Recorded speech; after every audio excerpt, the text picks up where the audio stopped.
নাস্তাটা খায় নেন।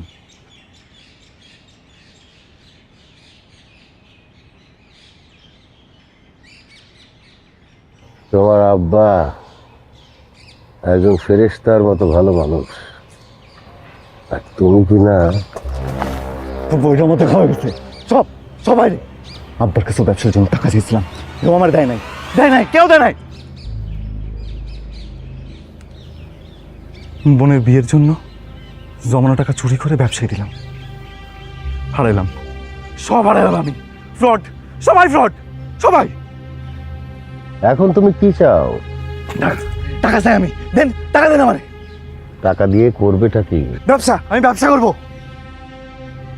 তোমাকে আমি প্রথম যেদিন দেখেছিলাম ভেবেছিলাম তুমি খুব ঠান্ডা মাথার মানুষ।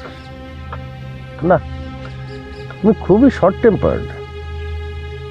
এত অধৈর্য হলে ব্যবসা করা যায় না। জ্ঞান দেন না আমাকে, জ্ঞান না দিয়ে টাকা দেন। আপনি সেদিন নিজে বলছিলেন যে তরুণ প্রজন্মকে এই চাকরি খোঁজার সংস্কৃতি থেকে বের হয়ে আসতে হবে। বলেছিলেন না নিজের নিয়ন্ত্রণ অন্য কারোর হাতে তুলে দেওয়া যাবে না, নিজের ভাগ্য নিজেকেই করতে হবে।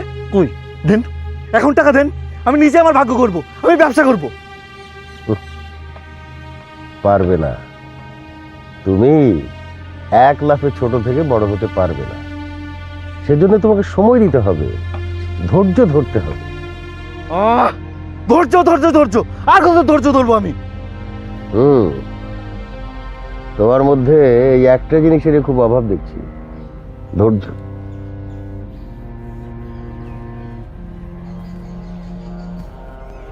শোনো, জীবন পানির মতো সহজ না।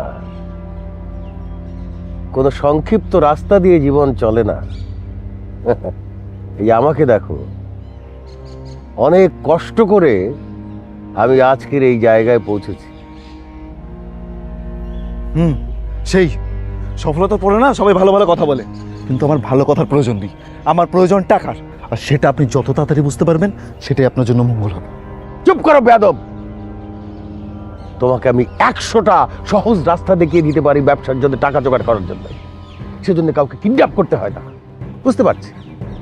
বুঝতে পারছি। ওই যে ওটিটিতে সস্তা বাংলা ওয়েব সিরিজগুলো দেখো না, সেইগুলো দেখে তোমার মাথা বিগড়েছে। কথা নাই, বার্তা নাই, কোনো লজিক নাই, কিছুই নাই, ঠাস ঠাস গুলি। এত সহজ, এতই সহজ। এই যে হাতের মধ্যে একটা সিগারেট নিয়ে অনেকক্ষণ ধরে টুকটুক করছো, জ্বালাতে পারছো না, জ্বালাও দেখি, দেখি তোমার সাহস কতখানি তুমি বেয়াদব হতে পারো। হ্যাঁ, তোমার শেষটা আমি দেখতে চাই।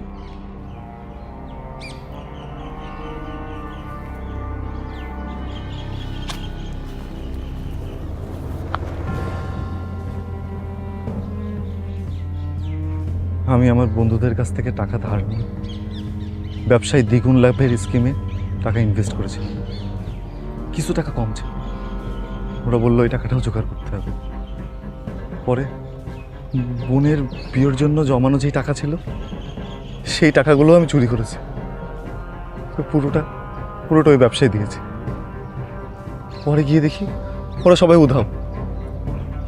এইদিকে বোনের বিয়ে ঘনিয়ে আসছে, বন্ধুরা আমাকে ক্রমশ টাকার জন্য থ্রেট দিচ্ছে। আমি কিছুই বুঝতে পারছি না যে আমি কি করব, কিছুই না। তুমি থানায় যেতে পারতে, কোর্টে যাবে, আইন তোমাকে তোমার টাকা ফেরত এনে দিত। সেটা না করে তুমি কি করলে? নিজেই একটা বেআইনি কাজ করে বসে।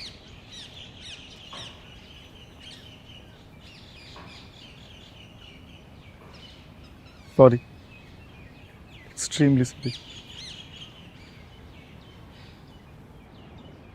নিজের ভুল তাহলে বুঝতে পারছো? জি, বুঝতে পারছি। আমার খুব খিদে লেগেছে, হাতের বাঁধনটা খুলে দাও, নাস্তাটা খাই। আমাকে বিশ্বাস করতে পারো, আমি পালাবো না, আর তোমার কোনো ক্ষতিও করবো না। না,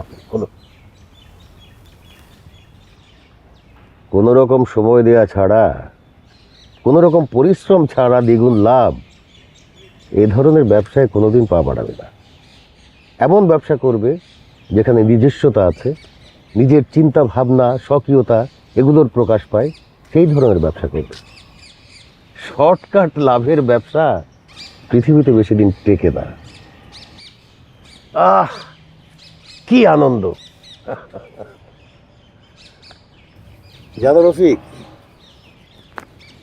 সেই ছোটবেলায় বারান্দায় বসে শীতের রোদ পোহাতাম আর নাস্তা খেতাম। আজ বহুদিন পরে আবার এখানে বসে শীতের রোদে রোদ পোহাচ্ছি আর নাস্তা খাচ্ছি। সবকিছু সম্ভব হলো তোমার জন্য। Thank you very much. আরে তুমি নাও, তুমিও নাস্তা খাও। নাও। জানো রফিক,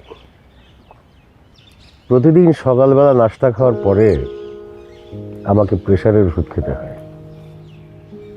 আমার তো হাইপার টেনশন আছে, মাঝে মাঝে আমি ওষুধ খেতে ভুলে যাই। এমনকি আমার পরিবারও আমাকে মনে করিয়ে দেয় না। আমাকে কে মনে করিয়ে দেয় জানো? তোমার বাবা। প্রতিদিন সকালবেলা অফিসে যাওয়ার আগে আমাকে বলে, স্যার আপনার ওষুধটা কিন্তু মনে করে খেয়ে নেবেন। এতটাই সে যত্ন করে আমাকে, ঠিক আমার আপন ছেলের মতো।